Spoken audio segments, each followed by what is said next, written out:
Good evening and welcome to the news at 10.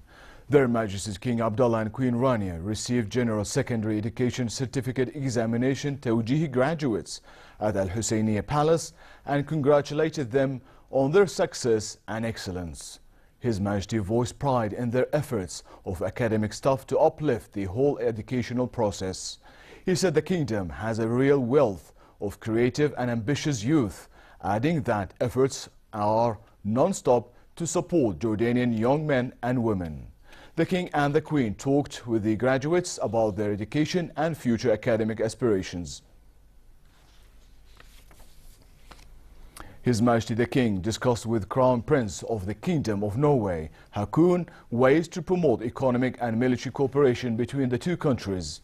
The meeting dealt with encouraging Norwegian investments in the renewable energy sector in the kingdom. The meeting also touched on the Sahara Project, an eco-project co-funded by the European Union and the Kingdom of Norway to grow vegetables, generate power from solar energy and produce fresh water in the Aqaba Desert. The King and Prince Haakon discussed the repercussions of the Syrian refugee crisis on Jordan and stressed the need for the international community to increase its support to the kingdom. The discussion also dealt with efforts aimed at relaunching the peace process between the Palestinians and Israelis based on the two-state solution, as well as means to find a political solution to the Syrian crisis.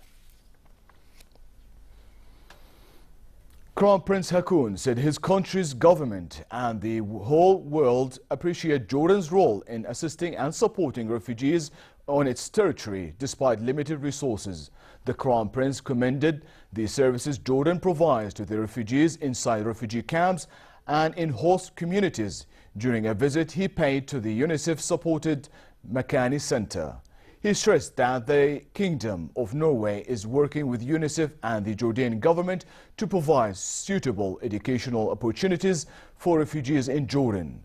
Crown Prince Haakon looked firsthand at services provided by the Makani Center to refugee children and students, especially Syrians, in the field of education, psychological support, life skills and leadership.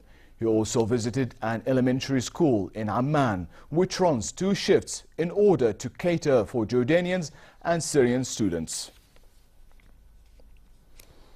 Labour Minister Ali Ghazzawi briefed the cabinet chaired by Prime Minister Hani Molki on National Self-Employment Programme.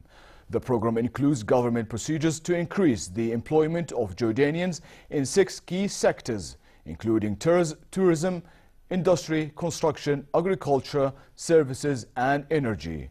Ghazzawi said the government will offer a number of incentives for all the targeted sectors in the programme, where the government is going to pay 50% of the minimum wage limit for trainees.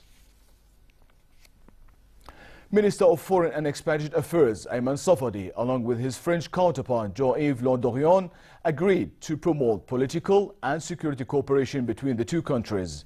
The two diplomats stressed in Paris the need to reinvigorate economic and trade collaboration between Amman and Paris, in addition to achieving security and stability in the Middle East region. Palestine, Syria and fighting terrorism were on the meeting's agenda as the two sides voiced their desire to combat terrorism at military, security and ideological levels. Safadi briefed the French minister on the de-escalation zone in southwestern Syria, which was agreed upon by Jordan, US and Russia, and contributed in achieving a ceasefire in that area. Justice Minister Awad Abu Jarad said the International Criminal Police Organization Interpol received the red notice for former chairman of Jordan Phosphate Mines Company Walid al-Kurdi on August 29th. Abu Jarad said the Interpol will proceed with the case upon the request of the Jordanian authorities, as a specialized Jordanian delegation will be sent to follow up with the undertaken measures related to the arrest warrant. He also said that the European courts have not yet issued any decision on the case. UN Special Envoy for Syria, Staffan de Mistura, says Syria's opposition must accept that they have not won the 6.5-year war against Bashar al-Assad. He also said he hopes a conflictual solution to the current fighting in the Syrian city of Idlib to avoid a new Aleppo. De Mistura suggested the war was almost over because many countries had got involved principally to defeat Daesh in Syria, and a national ceasefire should follow soon after. History will judge, of course, and I'm not the one to write the history of this conflict because the conflict is still ongoing. But at the current moment, I don't think anyone can actually claim to have won the war. The government has perhaps advanced, and in fact certainly advanced militarily, particularly regarding the territorial the recovery, but the victory can only be if there is a sustainable political long-term solution. And finally, pleasant conditions prevail across many regions tonight, and it will be slightly cold in the early morning hours in the hilly areas. Tomorrow, summer conditions will continue to prevail in most areas, with temperatures reaching 30 degrees Celsius in Amman and jumping to 36 in the Dead Sea. The Gulf of Aqaba should expect hot weather tomorrow with northerly moderate winds and calm seas. And with that, we come to the end of tonight's news. I'm Lawal Balqar. Thank you for watching, and I'll see you tomorrow.